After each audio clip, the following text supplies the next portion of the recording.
May 12th, The struggle to retake Burma has become 1945. On trails, through jungle, across rivers and mountains.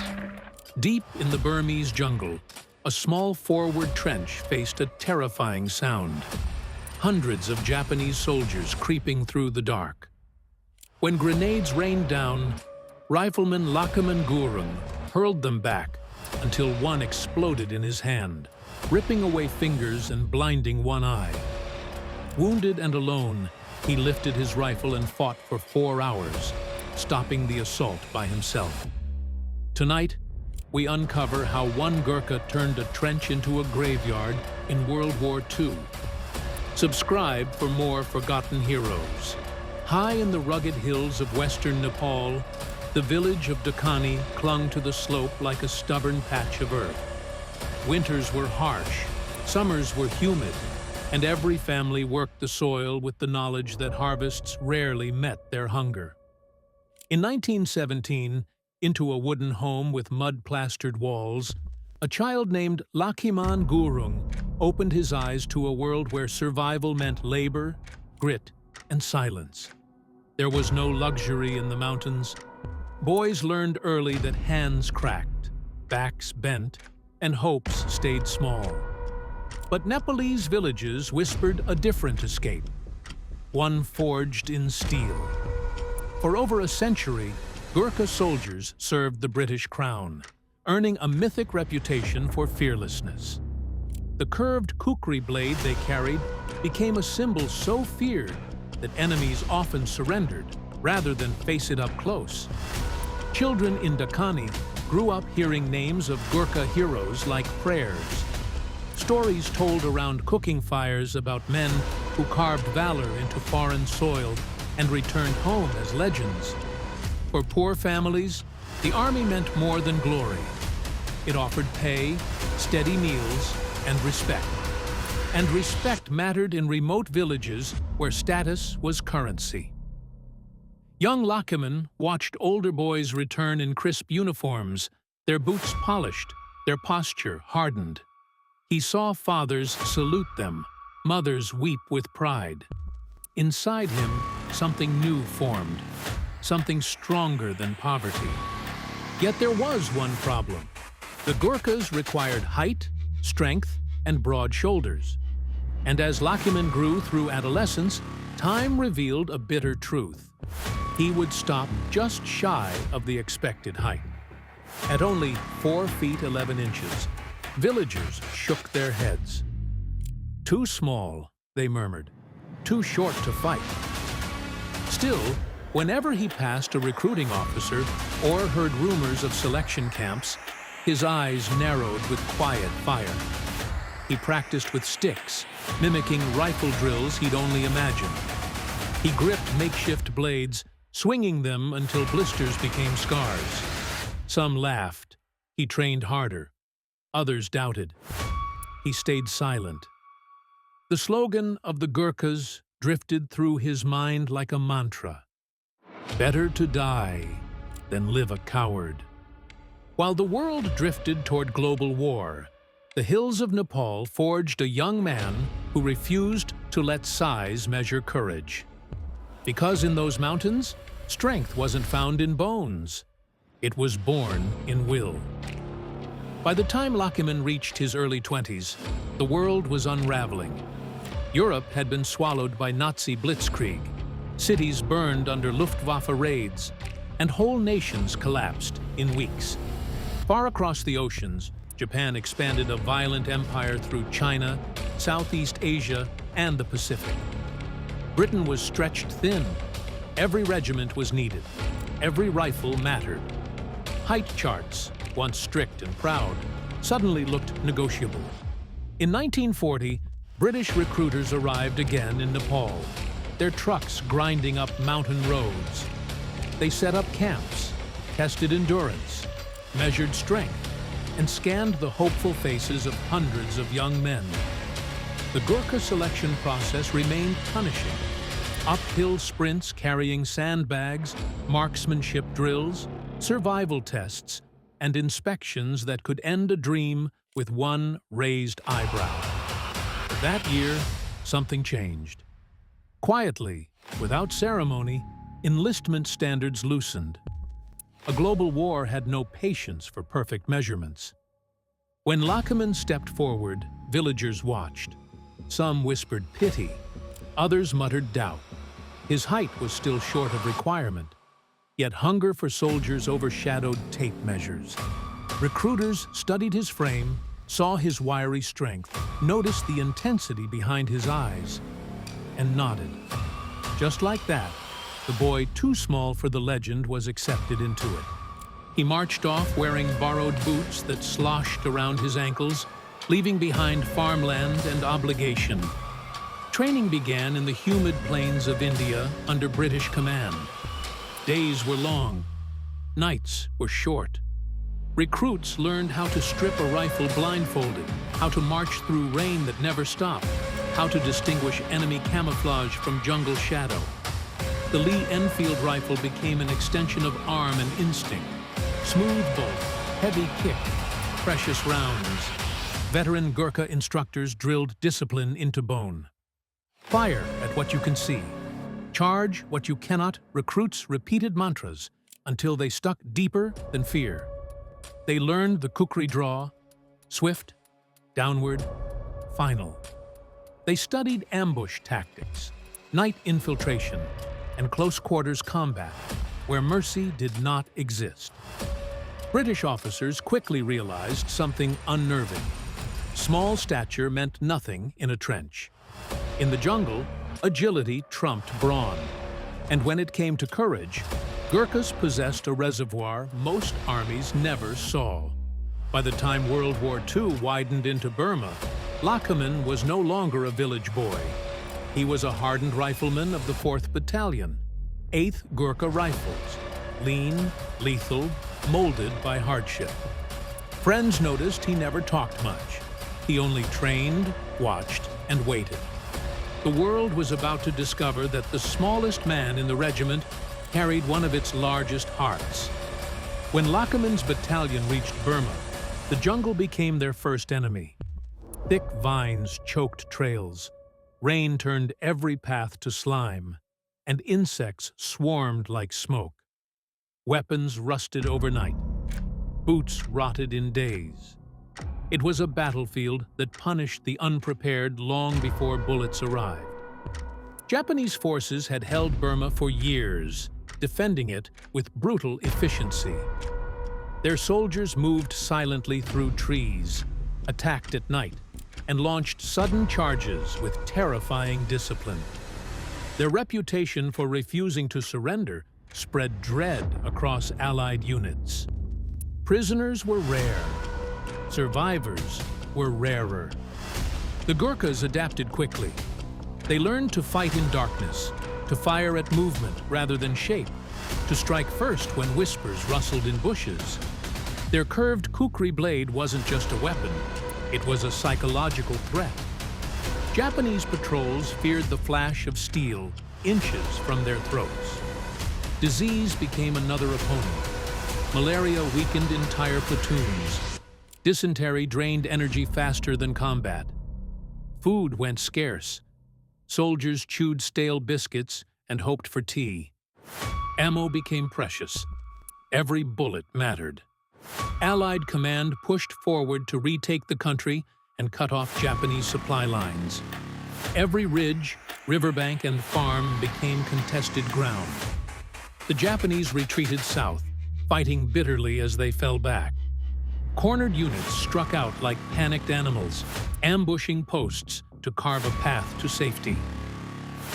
By May 1945, Allied encirclement tightened around the town of Taungdao. The 4th Battalion, 8th Gurkha Rifles, was ordered to seal off one of the last escape routes. It was a narrow, muddy slope, perfect terrain for an ambush, and equally perfect for catastrophe. The Gurkhas dug a forward trench to watch the trail. That position would be the first to spot any breakout attempt. It would also be the first to be hit. Reinforcing it would be nearly impossible under fire. If it fell, the Japanese could tear through the entire company's flank. Lachman was assigned to that outpost with 2 others. They prepared quietly, stacking ammunition, clearing branches, sharpening kukris. The jungle hummed with insects, but beneath it, they felt something else. Pressure building like storm clouds. When night came, the darkness swallowed everything. Shapes disappeared. Sounds stretched into imagination. Lachman steadied his breathing. Japanese soldiers excelled in night attacks. Everyone knew it. Before sunrise, scouts reported enemy movement, hundreds of them. The real assault was coming. The smallest trench in the sector had just become the hinge of the entire line, and Lachman was in it. Hours before dawn on May 12, 1945, the jungle fell eerily quiet. Then, rustling, whispers, the metallic clink of pins. At 1:20 a.m., the first grenade arced through the darkness and landed near the forward trench. Lachman snatched it and hurled it back. The blast lit the jungle like lightning, revealing dozens of Japanese soldiers rushing uphill. Seconds later, a second grenade landed inside the trench. He grabbed it and threw again, mid-air detonation spraying fragments across charging silhouettes. The attackers expected the position to collapse. Instead, the defender roared back. Then the third grenade dropped at his feet. He bent, scooped, and in that fatal second, detonation. The explosion tore away the fingers of his right hand. Shrapnel shredded his face, blinded his right eye, and peppered his chest and legs. Burns scorched muscle. The force threw him against the trench wall. Behind him, the other 2 Gurkhas were hit as well, bleeding and stunned. Dozens of Japanese soldiers were already closing, screaming under the cover of darkness. Their plan was simple: overrun this forward post, collapse the flank, annihilate the company behind it. The entire perimeter depended on this one trench standing. Most soldiers would have withdrawn, called for stretcher bearers, or simply collapsed from shock. Lachman refused all of that. With his mangled right hand useless and one eye blind, he wrapped his left fingers around his Lee Enfield, braced the rifle against his hip, and pulled the trigger. The muzzle flash cracked through the dark. A charging soldier fell. Another stepped over him and dropped, chest punctured by a well-aimed round. Japanese momentum stumbled. They had counted on silence and panic. Instead, they met relentless rhythm. Fire, cycle bolt, fire again. Grenades returned course, rolling into the trench. Lachman pressed against the dirt wall as explosions showered him in soil. More cuts, more burns, still shooting. Word spread through the attacking line. A single Gurkha was killing everyone who tried to close distance. Fear and confusion slowed their advance. Officers shouted orders. Machine guns opened. Branches splintered. Yet every time they tried to rush, bullets greeted them. Blood ran into Lachman's collar. His torn sockets stung like fire. His ruined hand hung limp. But his left arm never stopped working the bolt. In that suffocating darkness, one man was holding back 200. Minute by minute, the fight grew more desperate. The Japanese shifted tactics, spreading into the tree line to flank the trench. Gunfire erupted from multiple angles. Every muzzle flash became a target. Lachman's one remaining eye tracked them through drifting smoke, firing faster than fear could reach his mind. His 2 comrades lay wounded behind him, barely conscious. They could not fire. They could not move. The trench, that tiny strip of mud, belonged entirely to him now. Grenades kept falling. Without his right hand, he could no longer throw them back. He hugged the earth as each blast sent shards of metal ripping into his legs and shoulders. Some fragments embedded deep. Some tore new burns across his skin. He gritted his teeth, forced himself up, and fired again. Reloading one-handed was agony. The Lee Enfield was not designed for it. He dropped cartridges, fumbled for magazines, and jammed them into the rifle by feel. Every second spent reloading was a second the enemy could close in. Sweat mixed with blood.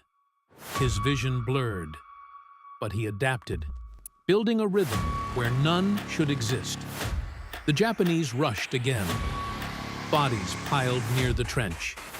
Dead became cover for the living. They crawled behind fallen men, using them as shields, only to collapse moments later under Lakiman's fire. He screamed at them to come forward, daring them in Gorkhali, challenging their courage. Behind him, officers listened in disbelief to the pattern of shots. Not scattered panic, but steady, deliberate fire.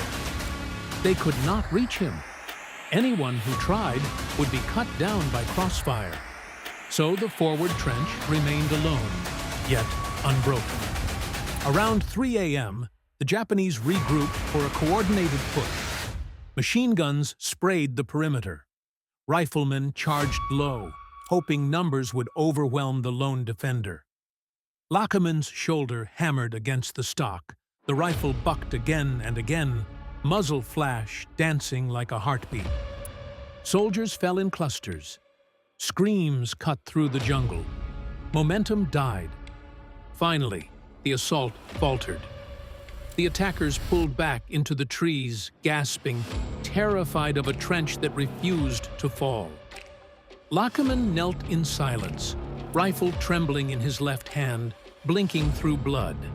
He didn't know how many rounds remained. He didn't care. He would fire the last one, and then fight with steel. The jungle went strangely quiet. For the first time in hours, no grenades arced through the air, no rifles snapped from the brush. Smoke drifted like mist. Somewhere in the darkness, officers whispered, rallying survivors for one last push before sunrise. If they failed now, daylight would reveal them to Allied aircraft and artillery. Lakiman could feel his pulse weakening. His right hand was a mangled stump. His ruined eye throbbed. Shrapnel burned under his skin. Blood soaked his uniform. His rifle felt heavier than stone. Every breath rattled, yet his left hand stayed locked around the stock. The trench was his. Losing consciousness meant losing the line. Then the jungle erupted again. Dozens of Japanese soldiers surged forward, screaming, firing wildly. They charged from multiple angles, determined to overwhelm the defender before dawn. Rounds tore bark from trees. Dirt kicked into the trench. A grenade burst beside him, showering him with earth and hot metal. He staggered, blinked away darkness, and fired again. One falls, another, another. He felt the bolt block empty. No more rounds. He patted each pouch. Nothing. Just blood-wet cloth. Slowly, he reached to the parapet and closed his fingers around the kukri. The blade's curve gleamed faintly in the fading night, the ancient tool of mountain warriors. Every Gurkha carried one. Every enemy feared it. He braced himself. If they reached the trench, he would meet them face to face, one-handed, half-blind, finishing the job with steel. But the charge staggered before hitting home. Too many bodies blocked the approach. Too many wounded screamed in the mud. Exhausted, terrified, leaderless, the attackers lost nerve. They broke. By the time the first threads of sunlight pierced the canopy, the Japanese were already falling back into the deep green, dragging the wounded, abandoning the dead. Silence returned. Heavy, unnatural. Behind the line, officers rushed forward at dawn. When they reached the little trench, they expected a corpse. Instead, they found Lakiman slumped against the wall, rifle across his knees, kukri ready. Barely conscious, still watching the shadows. He had held one man, one trench, one night, and 200 men stopped cold. Medics arrived breathless, expecting the worst. What they found seemed impossible. Lachman was barely alive, drifting in and out of consciousness, his right hand a shattered ruin, his right eye blinded, shrapnel embedded in his arms and legs. The trench floor was buried in spent casings. Outside lay the evidence, bodies scattered like fallen leaves, weapons dropped mid-charge, blood trails vanishing into the trees. They carried him rearward on a stretcher, his kukri placed respectfully at his side. Surgeons worked through the day. They amputated what remained of his hand, bandaged burns, removed splinters of metal.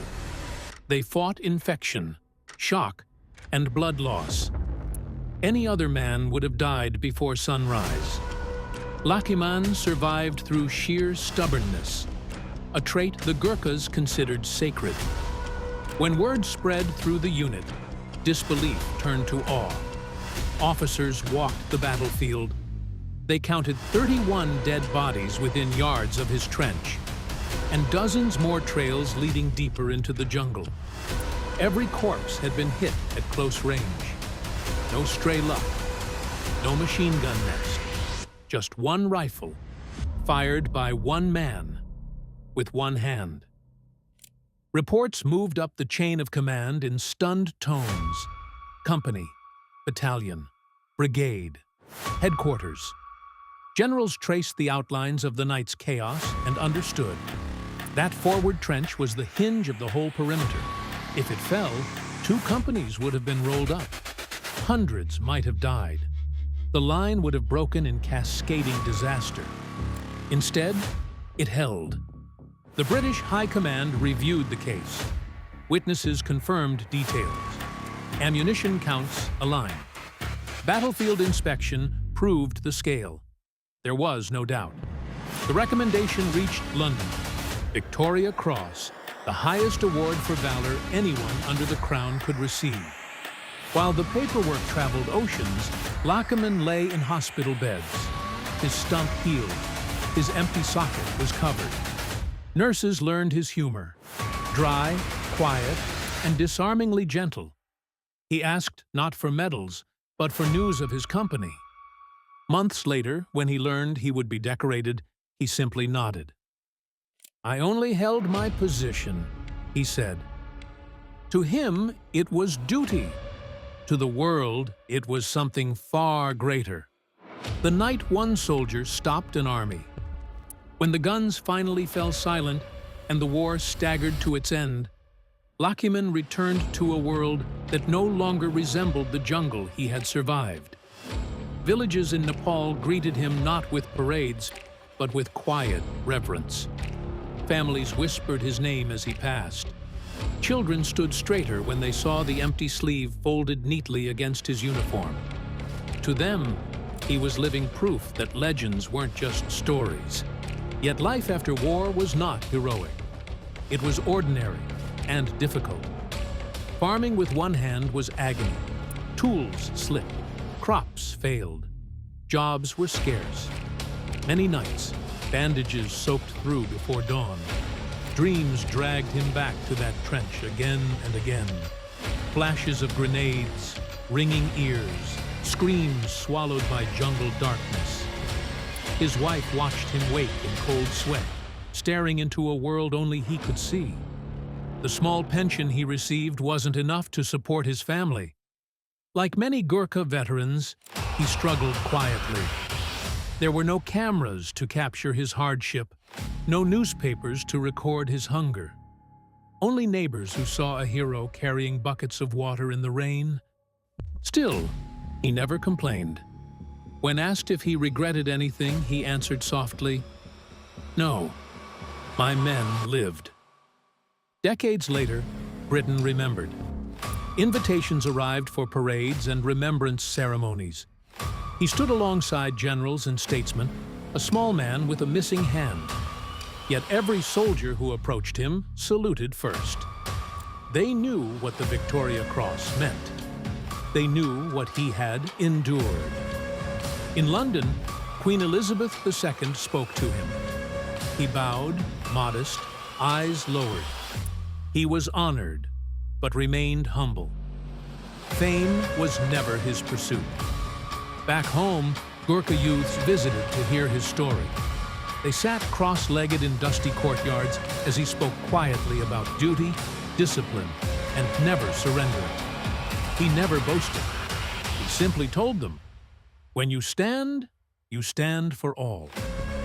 With age, he became an advocate for forgotten veterans, relentless, persistent, polite. Governments eventually increased pensions and medical support because men like Lakiman refused to stop fighting for others. By the time the century turned, his voice had become legacy. The jungle had long since reclaimed the battlefield where he made his immortal stand. But in Nepal's hills, around fires and in training camps, his name remained an oath. Better to die than be a coward. And every young Gurkha understood exactly what those words meant. When Lakiman Gurung passed away in 2010, at the age of 92, Nepal fell silent. Across Britain, flags lowered. Soldiers who had never met him still stood at attention, because every Gurkha knew his name. Museums displayed his Victoria Cross, and schoolchildren repeated the story of the one-handed rifleman who refused to yield. Historians called his stand impossible. Gurkhas called it duty. Today, the jungle has swallowed the trench where he changed history. But new recruits still whisper his story before training, gripping their kukri blades a little tighter. His legacy is not medals or monuments. It's the reminder that courage is a choice. One man, half-blind, bleeding, outnumbered 50-1, stood his ground and said no. In a war of millions, he fought alone and won.